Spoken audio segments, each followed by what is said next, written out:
Hey, Dash here, and I am back with another video. So, I'm recording this on Thursday, and this is based on my sealed event from Tuesday. So, I did my first official launch event for Gundam for the booster, where you do the sealed event. So you get 4 packs, you open them. That's about 48 cards, and you build a 30 card deck. So I'm gonna go. I went 4-1, so I almost won my entire release event. And I'm just gonna go ahead and kind of give some tips on how I built my deck and pointers that you should look for when you're building your deck. So let's just start off with the obvious one that's front and center: Wing Gundam Zero. When I got to the top four and it was only 4 people left that were undefeated, 3 of the 4 had Wing Gundam Zero in their deck. So this card sweeps. I had one game where I wiped my entire opponent's board because you're going to be the effect here. It does 3 damage to all units that are level 5 or lower. Now, most of the cards that you're going to get out of these packs are going to be lower than level 5, and a lot of them are going to be having less than 4 health. So 3 health or less. So, like, your opponent's probably going to be in the same boat as you are, where their field is going to be filled with all these weak units that you can wipe out. So I won a lot of my games by just buying time until I got to level 8 and could just spend all my resources to put this out. Obviously, you can't link it with Hero because Hero's not part of the booster set. But I did have some really nice combos. And so let's kind of just focus on maybe the mindset of what you should do when you're building it. So here you can see most of my cards for the... Here's the ones that are missing. I'll just kind of put them over here so they're more visible. But let's kind of just break it down. So I had 3 bases. I pulled 4 from my packs. Some people didn't even pull any. So that's always a possibility that you have to deal with. A lot of this is going to be luck based, what you pull, obviously. So I pulled the Wing Zero. Everybody in the top 4 pulled Wing Zero for the most part. So that's the card that really dominates in this format. But I think 3 bases, you could do 4. But, it's a 30 card deck. Usually you run 4 to 6 bases in a 50 card deck. So you have to keep that in mind that you're still playing with 6 shields. So a lot of those cards are going to be in your opening hand and or in the shield area. So you don't want you still want a healthy amount of units, which I still ended up putting about like maybe 20-ish units in there. I didn't count out how many of the... So let's see. 1, 2, 3, 4, 5, 6, 7, 8, 9, 10, 11, 12, 13, 14. So I had 16 units in this deck, actually, now that I'm counting it out.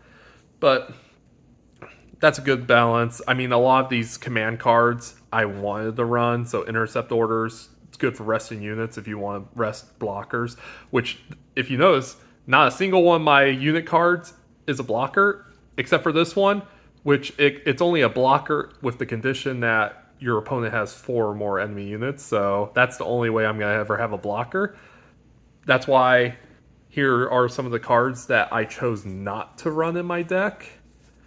I know, like Merida Cruz. I focused a lot on links. I think that's like the primary thing you should probably look at when building the deck is what cards go well together. So I put two chains because I pulled them both, and you have Gundam Heavy Arms, which has Breach, which goes perfectly with Chain's effect, where if he's paired with a unit that has Breach, he can't receive battle damage from enemy units with 3 or less AP. And so you also have Shenlong, who has Breach. Gundam Heavy Arms gets Breach with pair. And pair effects are really important here. So, like, I didn't run this pilot, even though he might link with some of the Earth Federation cards, which the only one that he could link with is Stark Jagan. I don't know. I didn't think running this card and the effect isn't too amazing either.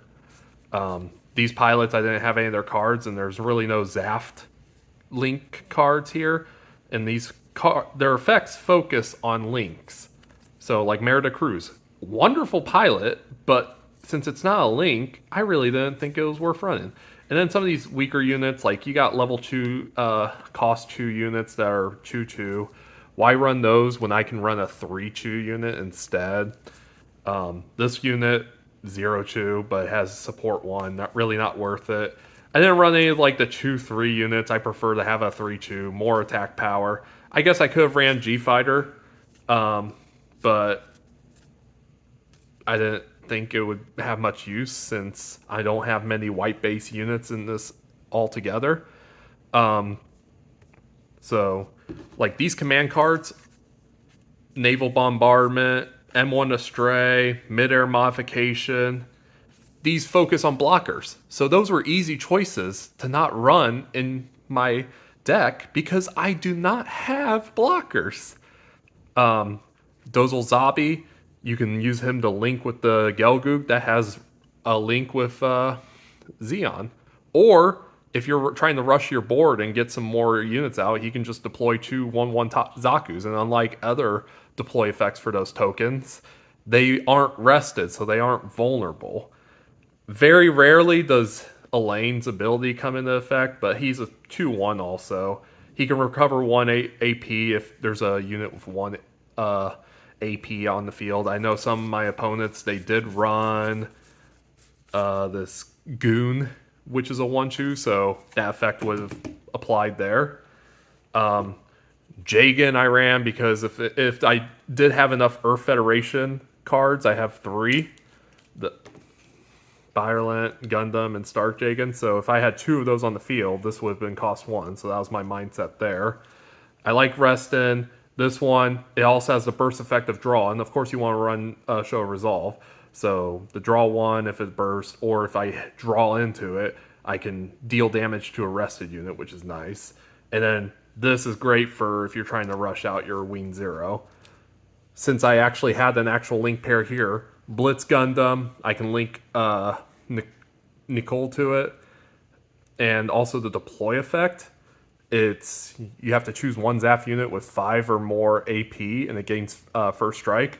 The only ZAF unit I was running was Din, but if I pair it with this ability, I can choose one ZAF unit and give it plus 3 AP for the turn.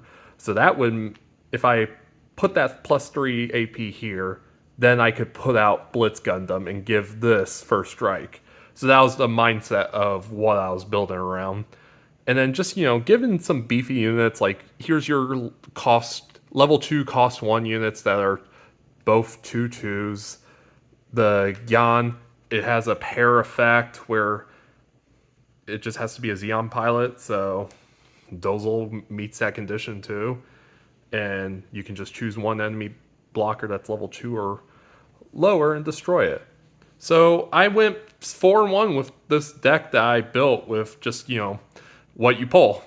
Unfortunately, that last match I couldn't win, but this Wing Gundam 0 saved me every single time. I mean, just there's only so much you have control of when you're building these decks. Obviously, I would prioritize units, not too many pilots. Maybe if I did it over again, I might drop some of these command cards, maybe like intercept orders to put more units in there. I felt like I did have a healthy balance. 4 of my 5 games, my opening hand included the Wing Gundam 0. The only game where it didn't start off with Wing Gundam 0, I pulled it from my shield area when I played a base card. So that saved me in that first game. But yeah, one of my opponents, he was running Wing Gundam 0 for that 4th round. I managed to just burn down his shield area and attack as many times as I could. So even when he got his Wing Gundam 0, my units were still alive because I actually had a bunch. I had like Gundam Heavy Arms. I had the Bryant Custom. So even though they're level 5 and lower, they have enough health to survive that plus 3. So that saved me in the long run. And you really should account for Wing Gundam 0 when you're building a deck. Because if your opponent has it, you're going to be struggling. I know sometimes you want to focus on higher AP, but it does help to have a healthy balance of high AP, high HP units and do what you can with that. If you have blockers, I recommend trying to play them if you can. And focus on links, abilities that go together, units that synergize together, and build from there. But I think if you follow that mindset, you can win your local event. I know a lot of people probably already have done their local events at this point, but I know that's still going on for a couple more weeks. So if you haven't done this event yet, keep that in mind when you're building your deck. And of course, some people are going to do sealed events even outside of that main event. So, it's something to do for fun too. So I'm just going to leave it at that. I think that covers about everything I did in the mindset I was using when I was building this deck and what to keep an eye on. So, of course, not everybody's going to get lucky and even pull one LR. So you got to make the most of it. I think pulling that LR does make the difference. But you can play around it. I think you just have to account for it, and you have to maybe be more aggressive in the beginning if you do know that your opponent is going to be using one of these units. But I'm going to leave it at that.